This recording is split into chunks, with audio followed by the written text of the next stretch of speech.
जिनके दिल साफ होते हैं उनके साथ भगवान भी खड़ा होता है, चाहे पूरी दुनिया उनके खिलाफ हो।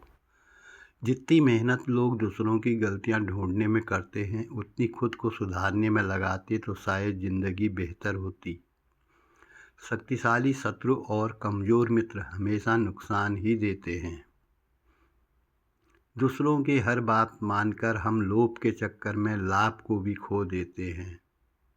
संस्कारों से बड़ी कोई वसीयत नहीं और ईमानदारी से बड़ी कोई विरासत नहीं। अकेले हो तो विचारों पर काबू रखो और सबके साथ हो तो जुबान पर काबू रखो।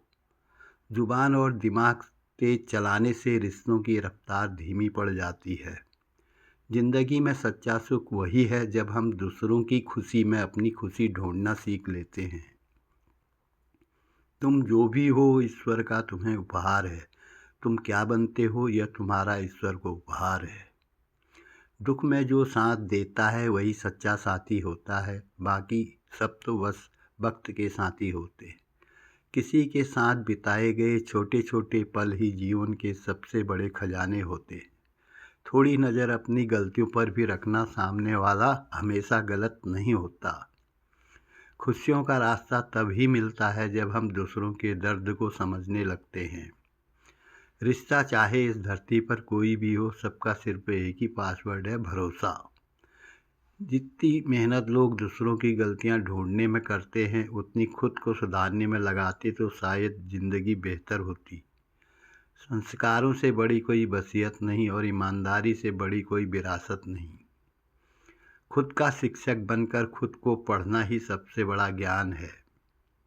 श्री कृष्ण कहते हैं कि मृत्यु के बाद की गई प्रशंसा और किसी को दुख पहुंचाने के बाद मांगी गई माफ़ी का कोई महत्व नहीं होता। पहचान बड़े लोगों से नहीं, समय पर साथ देने वालों से होनी चाहिए। जीत बस यही वही सकता है जिसकी कोशिशें तो हार गई हों पर वो कोशिश करने से नहीं हारा हो। चाँद की चांदनी रात को सजाती है और अच्छे कर्म जीवन को चमकदार बनाते हैं। प्रकृति से प्रेम करना ईश्वर से प्रेम करने के बराबर होता है, यही ईश्वर का सच्चा रूप है। दूसरों की हर बात मानकर हम लोभ के चक्कर में लाभ को भी खो देते हैं। संघर्ष थकाता जरूर है लेकिन हमें बाहर से सुंदर और अंदर से मजबूत बनाता है। इतिहास लिखने के लिए कलम नहीं, हौसलों की ज़रूरत होती है। अपनी किस्मत को कोसने वाले अक्सर मेहनत करने से डरते हैं। भटके हुए लोगों को रास्ता दिखा देती है जनाब दोस्ती।